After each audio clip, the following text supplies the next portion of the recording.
शांति।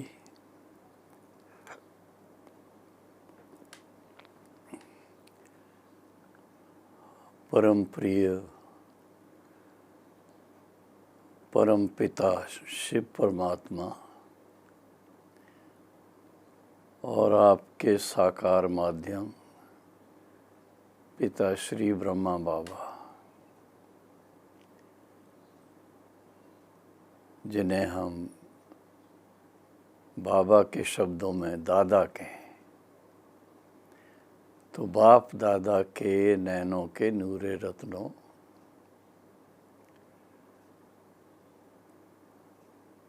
प्रिय बहनों और भाइयों,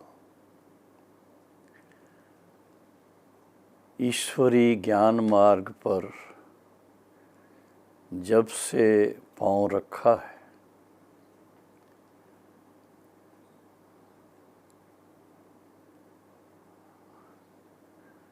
आप स्वयं का साक्षी होकर के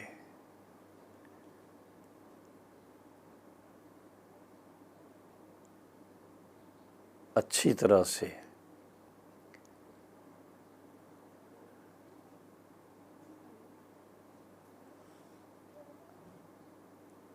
परिवर्तन क्या हुआ है उसको देख सकते हैं।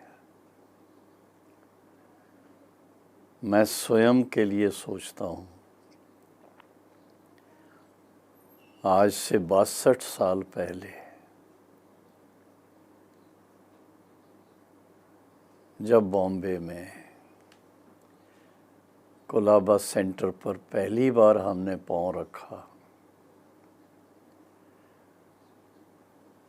और उस समय जो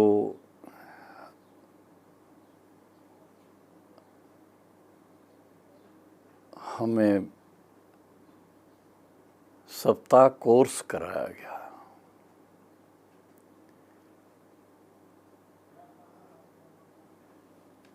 उस सप्ताह कोर्स में बातें तो बहुत छोटी छोटी कहने में आएंगी, लेकिन आप देखेंगे कि एक एक बात से परिवर्तन क्या होता है। सबसे पहली बात तो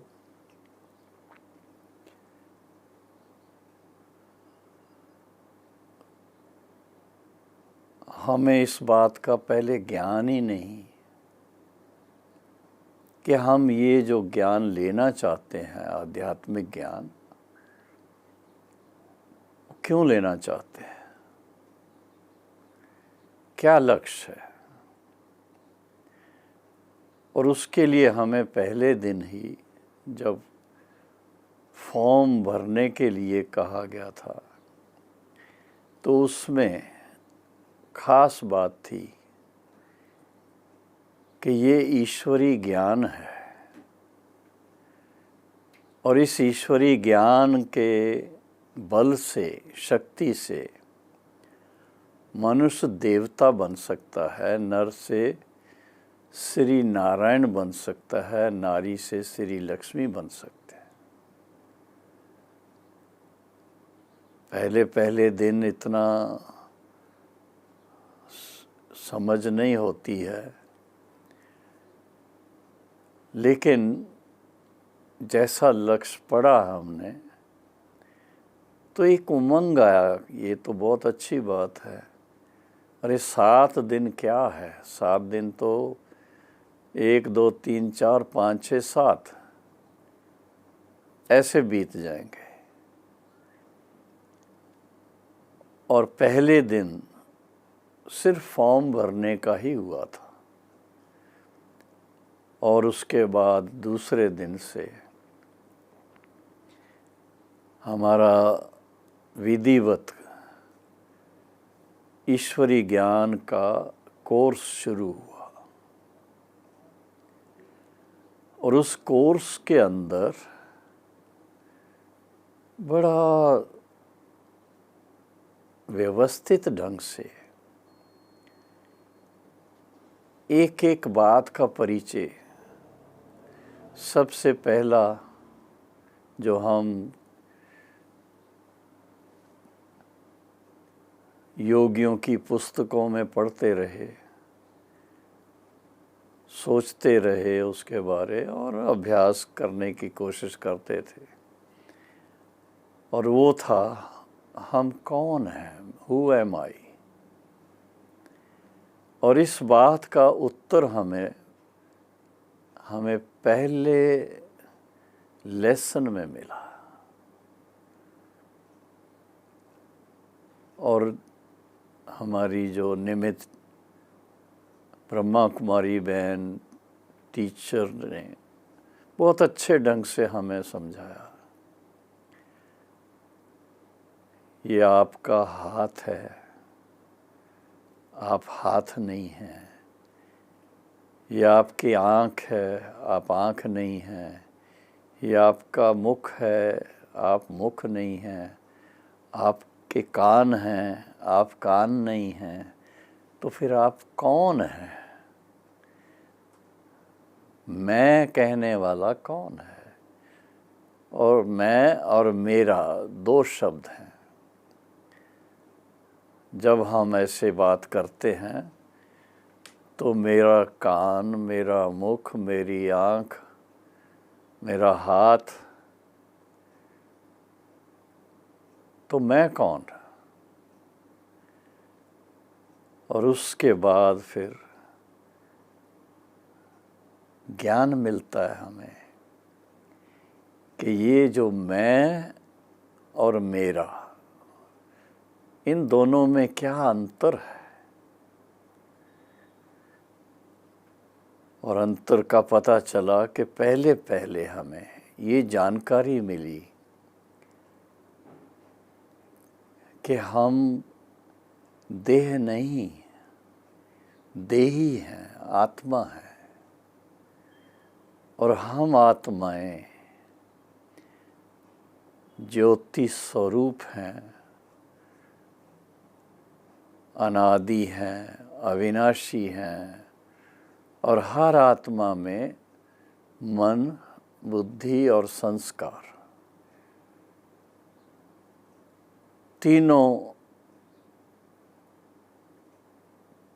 तीनों मुख्य आत्मा के जो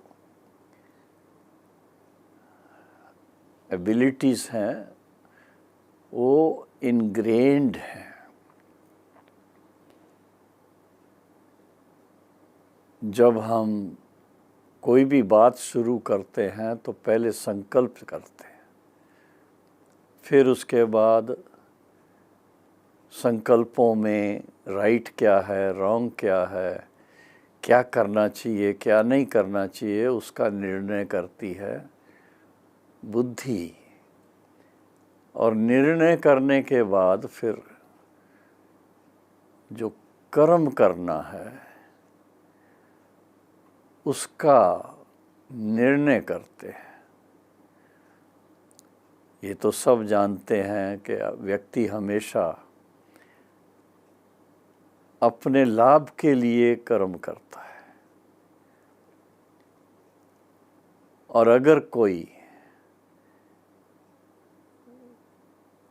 कर्म करने के बाद अपने कर्म के फल के तरफ देखे तो देखेंगे कि जो कर्म बहुत शुभ भावना से किया है, शुभ वृत्ति से किया है,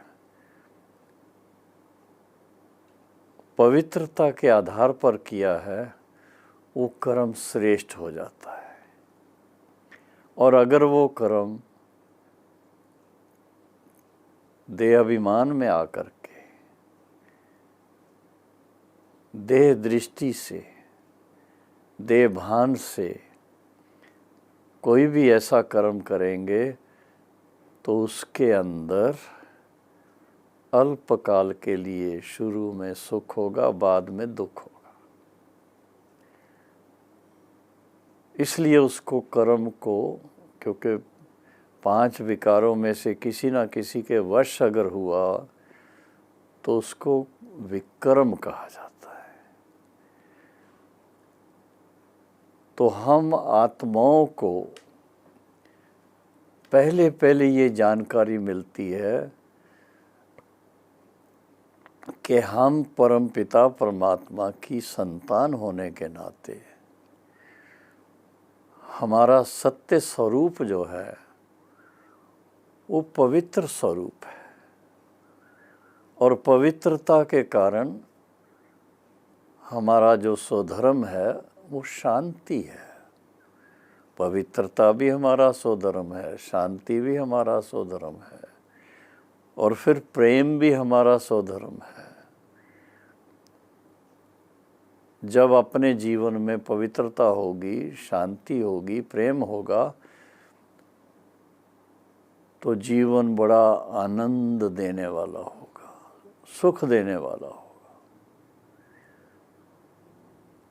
इसलिए पहला पहला जो लेसन मिलता है वो है ही ये कि आप देह नहीं देही हैं, स्वयं को पहचानें कि आप आत्मा हैं।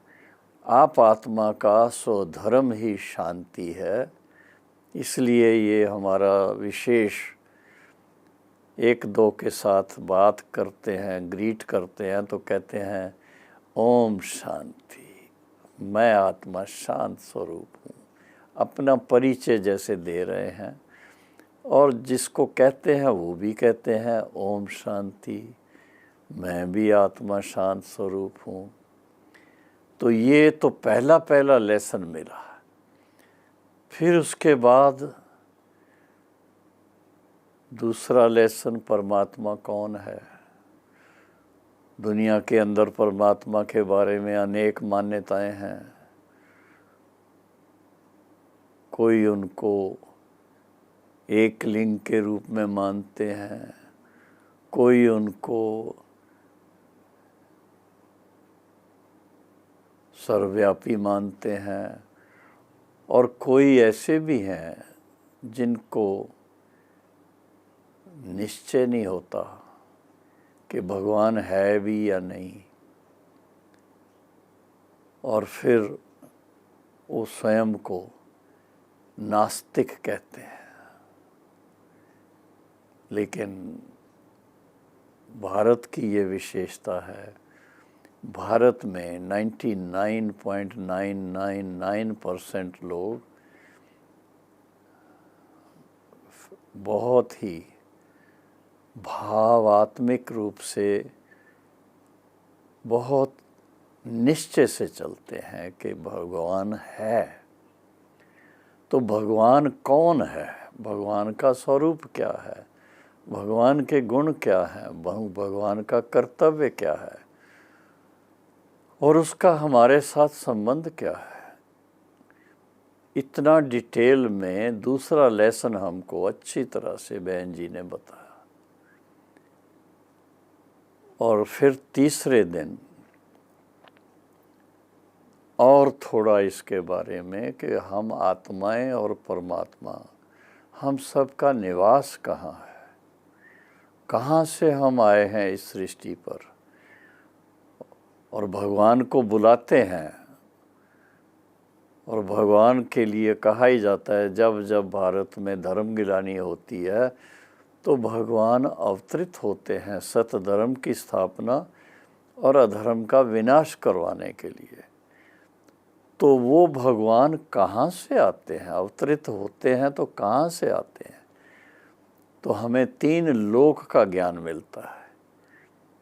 3 लोक जिसमें के जहाँ आत्माओं का निवास है वो है निराकारी दुनिया। उसके बाद ब्रह्मा विष्णु महेश त्रिदेवों का स्थान है, अव्यक्त फरिश्ते हैं, और फिर साकार में मनुष्य आत्माएं जहाँ आकर के जन्म लेती हैं, शरीर लेती हैं, जहाँ पर फिर ये 5000 वर्ष का खेल चलता है। तो ये साकार दुनिया कही जाती। साकार जगत में आकर के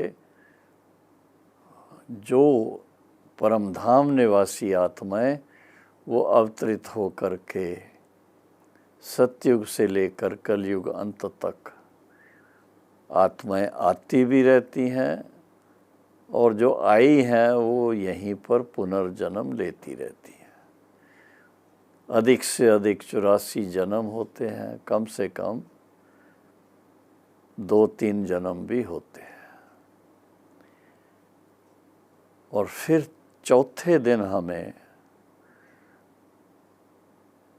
मेडिटेशन क्या होती है उसके बारे में बहन जी ने जब बताया कि स्वयं को आत्मा निश्चय कर ज्योति स्वरूप आत्मा जान, ज्योति स्वरूप परमात्मा पिता के साथ मन लगाना है।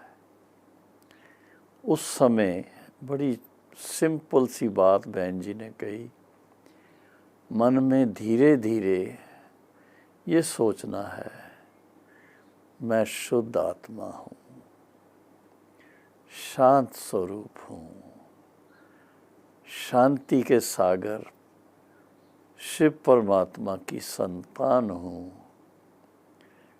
मैं आत्मा शांत स्वरूप हूँ, शांत स्वरूप हूँ, शांत स्वरूप हूँ। ये 2-3 बार करने के फलस्वरूप ऐसा अनुभव हुआ कि सचमुच हम जैसे लाइट का चोला धारण किए हुए हैं और हमारे सामने हमारी बहन जी जो कोर्स कराने के निमित्त वो कोई फरिश्ता सामने बैठा है। 10 मिनट का वो पहले दिन का ये अभ्यास बहुत सुंदर, लेकिन एक निश्चय हुआ कि सचमुच जो बहन जी हमें बता रही हैं हमें स्वयं के बारे में कि हम आत्मा हैं और हम परमपिता परमात्मा की संतान हैं, अनादि हैं, अविनाशी हैं, उनके हम वारिस हैं, ये बात हमें जच गई, निश्चय हो गया। और फिर इसके बाद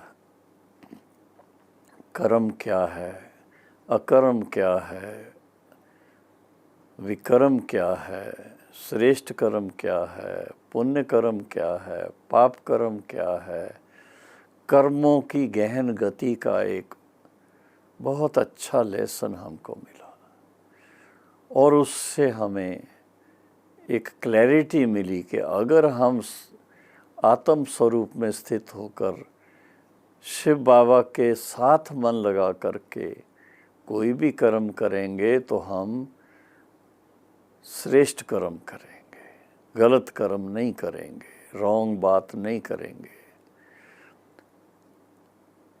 और उसका फल ज़रूर श्रेष्ठ कर्म का फल श्रेष्ठ ही मिलेगा। अभी तक जो कुछ दुनिया में चलता आया, कभी श्रेष्ठ किया, कभी नहीं श्रेष्ठ किया, कभी गलत कर दिया, इसलिए चारों तरफ आप देखते हैं उलझनों में लोग पड़े हुए हैं, दुख और अशांति के चक्कर में आए हुए हैं। तो वो चक्कर से हम निकलें और पिता परमात्मा के साथ हम मन लगा करके अपने सत्य स्वरूप में कायम हो जाएं। और फिर इसके बाद कैसे ये सृष्टि हर 5000 वर्ष के अंदर सतयुग से त्रेता, त्रेता से द्वापुर, द्वापुर से कलयुग, ये 4 युगों का जो वर्णन आता है तो ये कैसे चलता है और कैसे कलयुग के अंत और आने वाले सतयुग के आदि के बीच में ये पुरुषोत्तम संगम युग जो है ये समय है बहुत ही पुण्य का समय, जब पिता परमात्मा स्वयं इस धरा पर अवतरित होकर हम सर्व आत्माओं को फिर से जागृत करते हैं, हमें हमारा स्वयं का परिचय देते हैं, अपना परिचय देते और कर्मों की गहन गति का परिचय देते हैं, सृष्टि चक्कर का, जिसमें के कहा जाता है वर्ल्ड ड्रामा या वर्ल्ड हिस्ट्री एंड ज्योग्राफी, इसके बारे में सतयुग से कलयुग अंत तक का पूरा ज्ञान देते हैं। और किस आधार से ये सारा ड्रामा बना हुआ है, भले इसके अंदर इस ड्रामा, बेहद के ड्रामा में 700 करोड़ आत्माएं हैं, पर 700 करोड़ आत्माओं का हर एक का निजी पार्ट जो है वो अलग अलग है, और इसलिए निजी संस्कार सबके अलग अलग हैं। ट्विन्स पैदा होते हैं तो भी दोनों में थोड़ा फ़र्क ज़रूर नज़र आएगा, कोई ना कोई बात में। एक बच्चे को अगर स्वीट अच्छा लगता है तो दूसरे को सॉल्टी ज़्यादा अच्छा लगेगा। एक को पढ़ाई के अंदर जैसे इंजीनियरिंग करनी है तो कंप्यूटर इंजीनियर बनेंगे, दूसरे को इलेक्ट्रिकल इंजीनियर बनने का मन होता है। तो देखा गया है कि भले 700 करोड़ आत्माएं हैं, पर 700 करोड़ आत्माओं में हर एक का निजी पार्ट यूनिक लिखा हुआ है, और स्वयं ही आत्मा लिखती है, कोई दूसरा नहीं लिखता है। कर्म करते हैं और कर्म से वो संस्कार बनते हैं, वो संस्कार ही फिर कारण बनते हैं आगे कर्म करने के लिए। तो इस बेसिस पर ये सारा सृष्टि चक्र का जो ज्ञान है, इसको कहेंगे कि कैसे ये सारा चलता है। और फिर 5000 वर्ष के अंदर जितने भी जिसके जन्म होंगे, जो आद में आएंगे 84 जन्म लेंगे, जो बाद में आएंगे 80, 75 कम होते जाएंगे, लेकिन जब से आएंगे उनके जन्मों में 1/4 या यूँ कहें 50% उनके जन्म सुख देने वाले होंगे, और फिर 50% धीरे धीरे उनसे ऐसे कर्म होंगे जो विकर्म बनेंगे, और विकर्मों के कारण फिर थोड़ा थोड़ा दुख शुरू होता है, एकदम से नहीं होता है। जब से विक्रम शुरू होते हैं तो संवत भी चेंज हो जाता है, विक्रम संवत कहलाता है। तो इस तरह से चलते चलते 5000 वर्ष में अधिक से अधिक कोई आत्मा 84 जन्म लेती है, कोई आत्मा 1-2 जन्म या 3 जन्म भी लेती है। अब वो समय है जब फिर से हम सब आत्माओं को अपना पार्ट बजाते बजाते अंदर से आता है कि अब हम अपने स्वीट होम ऑफ साइलेंस, मुक्ति धाम में जाएं। लेकिन रास्ता कौन दिखाए?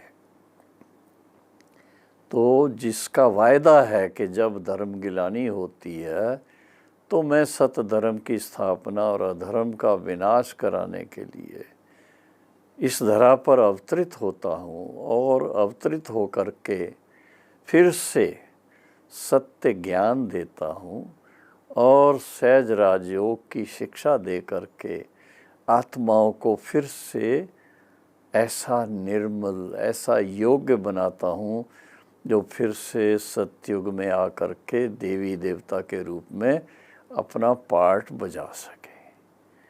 तो ये मनुष्य सृष्टि का जो 5000 वर्ष का ड्रामा है, वो कॉज एंड इफ़ेक्ट इस आधार से बना हुआ है। और आप देखेंगे उसमें भिन्न भिन्न धर्म आए, भिन्न भिन्न धर्म स्थापकों ने आकर के अपना कार्य किया। हर एक धर्म भी अपने अपने समय के अनुसार गोल्डन, सिल्वर, कॉपर, आयरन सब स्टेज से पास किया और पूरा करने के फलस्वरूप वर्तमान में आप देखेंगे कि वो जो हर एक धर्म की एक क्या कहें जो स्पिरिट है, जो उसके अंदर शुरू की ऊर्जा है, जो उसके अंदर शुरू की बुद्धिमत्ता है, वो धीरे धीरे धीरे धीरे कम होती गई है। और उसके कारण चारों तरफ वातावरण सारे संसार में खींचातान का बना हुआ है। एक तरफ पॉलिटिकल डिफरेंसेस के कारण, दूसरी तरफ क्लाइमेट चेंज के कारण, तीसरी तरफ मनुष्य आत्माओं के जो अपने निजी गुण हैं, जो सतो प्रधान थे, फिर सतो हो गए, फिर रजो हो गए, अब तमो प्रधान बन गए हुए। इसलिए आपको देखने को मिलता है कि कितना चारों तरफ 5 विकारों के वश होकर के लोग एक दो को दुखी कर रहे हैं। और उसके फलस्वरूप सब जानते हैं समय प्रति समय कोई ना कोई बीमारी आती है। और इस समय जैसे कोरोना वायरस सारे विश्व को अपने पंजे में लेकर के चल रहा है। तो ये निशानी है विश्व के फिर से परिवर्तन की, सतयुग के आने की, कलयुग के ख़त्म होने की। है तो बड़ी खुशी की बात, लेकिन इसमें हम आत्माओं को जो अपने शरीर में आकर के इस सृष्टि पर पार्ट बजा रहे हैं, उससे बहुत अटैचमेंट है, मोह है। और मोह के कारण अगर कभी कोई तकलीफ़ होती शरीर को तो दुख होता है। और इसलिए अभी परमात्मा पिता ने सर्व आत्माओं के लिए ये संदेश दिया है कि अभी युग परिवर्तन का समय है। और युग परिवर्तन के समय आप सबको फिर से अपने ओरिजिनल सतो प्रधान स्वरूप में वापस आना है। और उसके लिए जितना आप अपना मन परमात्मा पिता के साथ लगाएंगे, उनके संग के रंग से आत्मा फिर से पावन बनती जाएगी, संस्कार परिवर्तन होते जाएंगे, व्यवहार श्रेष्ठ बनता जाएगा। और ऐसा करते करते फरिश्ता स्वरूप फिर परम धाम निवासी बनेंगे। और परम धाम निवासी बनने के बाद फिर सतयुगी संसार में श्री कृष्ण और श्री राधे, श्री लक्ष्मी और श्री नारायण ऐसे स्वरूप में आकर के फिर सतयुग की शुरुआत करेंगे। तो ये विशेष बात कि एक तो पिता परमात्मा में निश्चय चाहिए, दूसरा स्वयं में निश्चय चाहिए, तीसरा इस सृष्टि का जो अनादि नियम है कर्म और उसका फल, और फल तो उससे फिर आगे कर्म के लिए वो कारण बनता है। और फिर इसके बाद भगवान आकर के खुद ज्ञान दे करके, राजयोग सिखा करके मनुष्य आत्मा को फिर से पावन बनाता है, श्रेष्ठ बनाता है, और इन दुखों से, पापों से, दुखों से निवृत्त करता है। ये बहुत बड़ा कार्य है उनका, और उसके लिए वो श्रीमत देता है। तो श्रीमत व्यक्ति को श्रेष्ठ बनाती है। माया की मत व्यक्ति को क्या कहें, मलिन कर देती है।